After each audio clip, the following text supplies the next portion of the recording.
আমরা বর্তমানে বাস করছি চূড়ান্ত নির্লজ্জ এক পৃথিবীতে। এমন এক পৃথিবী যেখানে আপনার হাতের মুঠোফোন দিয়েই যে কোনো ওয়েবসাইট থেকে যে কোনো ভিডিও চালাতে পারেন অনায়াসে।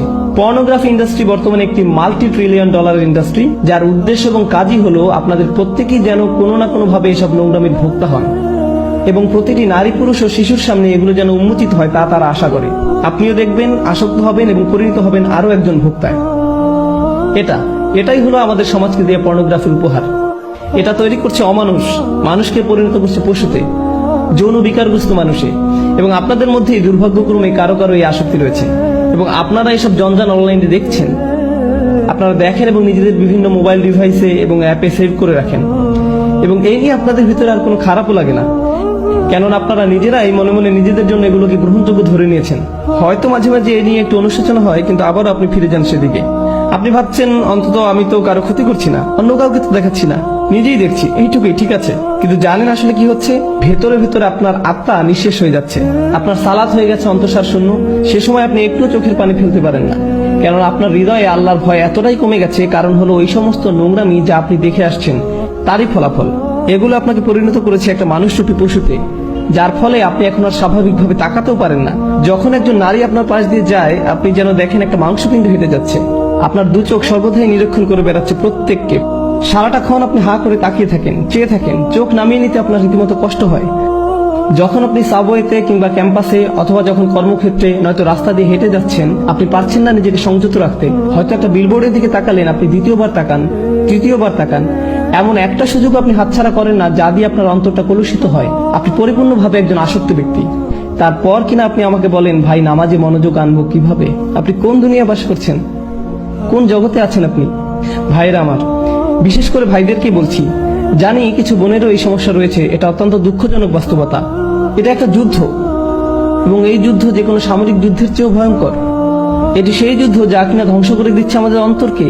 এই জিনিস আমাদের ঘর পর্যন্ত প্রবেশের পথ করে নিচ্ছে, রাস্তা বানিয়ে নিচ্ছে। আচ্ছা, আমিও চাই আমাদের সন্তানদেরকে এসবের হাত থেকে যত দূর সম্ভব বাঁচাতে, কিন্তু যখন আমার সন্তান স্কুলে যায়, সেটা ইসলামিক স্কুলই হোক না কেন, খুবই উজ্জ্বল সম্ভাবনা রয়েছে যে কেউ একজন হতে পারে তারই এক বন্ধু তার আইপ্যাড বা অনুরূপ কোনো মোবাইল ডিভাইস নিয়ে এসে বলবে, দেখো দেখো সবাই। এটা খুবই বাস্তব একটা চিত্র, মোটেই কাল্পনিক কিছু নয়। এজন্যই আমাকে আমার সন্তানদেরকে প্রস্তুত করতে হবে এই কুৎসিত কদাকার জগৎ সম্পর্কে, যার মুখোমুখি তারা হবেই এক সময়। এর থেকে পালানোর আর কোনো পথ নেই, আসলে কোনো মুক্তি নেই। আপনারা ইসলামিক লেকচার দেখছেন ইউটিউবে, নিশ্চয়ই দেখে থাকবেন যে সেখানে যে কোনো ভিডিওর পাশ দিয়ে ফলো আপ ক্লিপগুলো দেয়া থাকে, তার মধ্যে একটা না একটা বাজে জিনিস থাকবেই। আর আমার মনে হয় না এটা নিছক দুর্ঘটনা। এমন না যে সবকিছুতে আমি ষড়যন্ত্রের গন্ধ পাই, তবুও আমি মনে করি না এগুলো এমনি এমনি হচ্ছে। আর আপনাদের বেলায় আসলে কি হয়? আপনি একটা ভিডিও দেখছেন, পাশে একটা বাজে জিনিস দেখে ক্লিক করলেন, আবার আরেকটাই ক্লিক করলেন, আবার আরেকটাই ক্লিক করলেন, শেষ পর্যন্ত গিয়ে ওইসব জঘন্য কিছু একটা আপনি দেখে ফেললেন। ওয়াল্লাযীনা হুম লিফুরুজিহিম হাফিজুন। বিশেষত যখন এই লজ্জাস্থানের ব্যাপার আসে, তারা তা হেফাজত করে।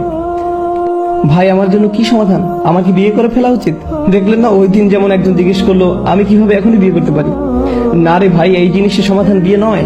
আপনি যদি একজন যৌন বিকারগ্রস্ত হয়ে থাকেন, তবে বিয়ের পরেও আপনি তাই থাকবেন। আপনার এখনই লজ্জা না থাকে তো বিয়ের পরেও আপনার লজ্জা থাকবে না। সত্যি। আপনি ভাবছেন বিয়ের মাধ্যমে আপনার সমস্যা শেষ হবে? না, আপনার সমস্যা বিয়ে নয়, আপনার সাহায্য দরকার।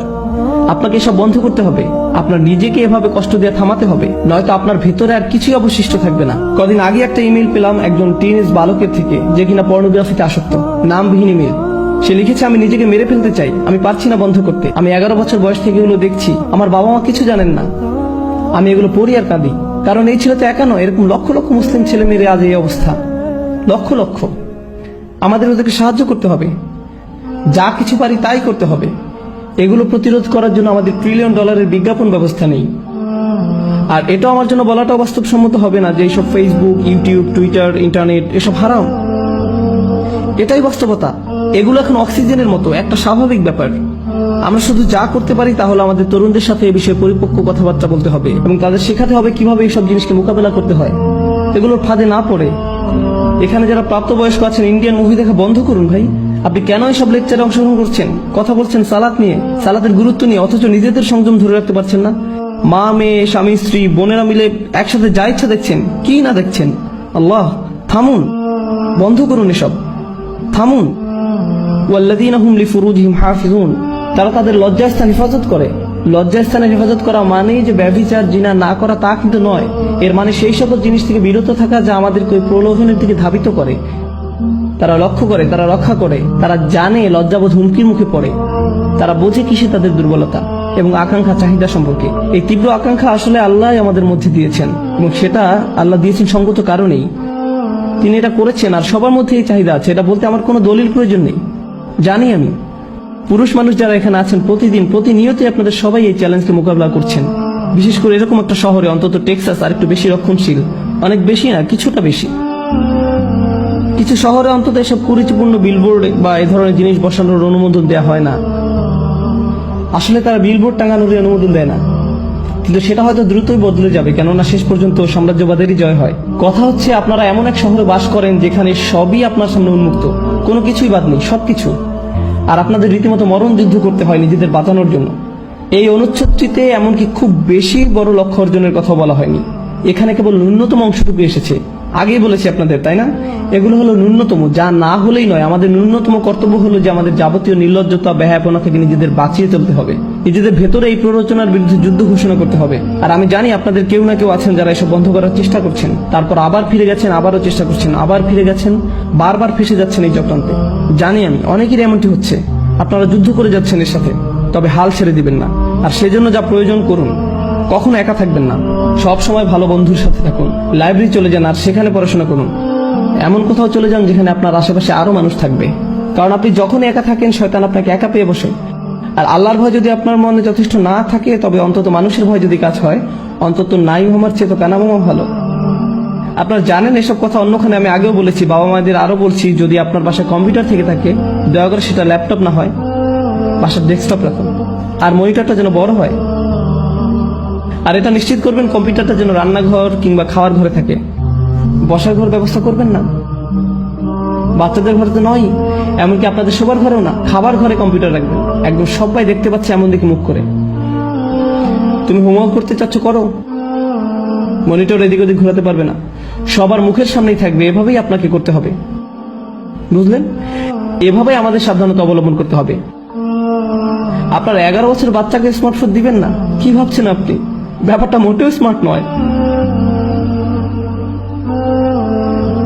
বাচ্চাদের আপনারা স্মার্টফোন দিবেন না।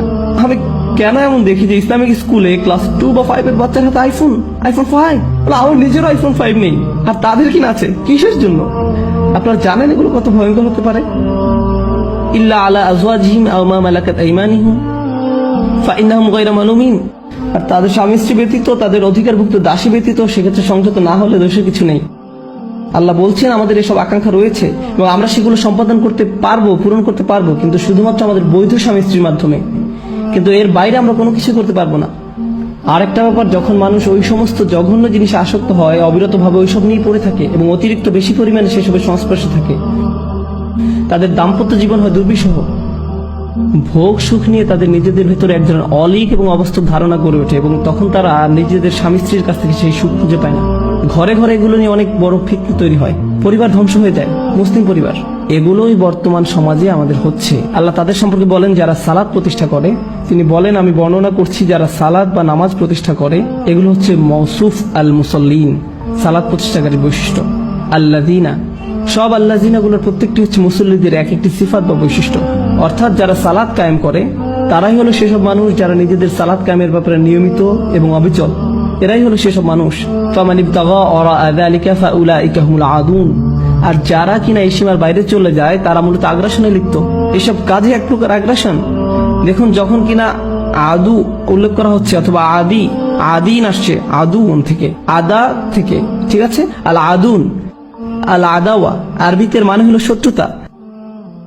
আল্লাহ বলছেন যারাই কিনা তাদের কামনা বাসনা চরিতার্থ করে হালাল পথের বাইরে, বিবাহের বাইরে, যারাই সেটা করে তারাই এক ধরনের সক্রিয় আগ্রাসনে লিপ্ত। প্রশ্ন হচ্ছে কার বিরুদ্ধে এই আগ্রাসন? কারণ আপনি যখন শত্রুর কথা বলেন তখন মাথায় আসে যে সে শত্রু কার শত্রু। যদি তারা শত্রুতে পরিণত হয় তাহলে কাদের জন্য শত্রু? আল্লাহ সেটা বলেননি, উল্লেখ করেনি কোন মাফউল বিহি কিংবা কোন জার মাজরুর। এর মানে কি হতে পারে জানেন? তারা তাদের নিজেদের শত্রু, তাদের পরিবারের শত্রু, তারা এমনকি আল্লাহর দেয়া শিক্ষার বিরুদ্ধেও শত্রুতায় লিপ্ত। বুঝতে পেরেছেন? এরাই হলো এই ধরনের মানুষ।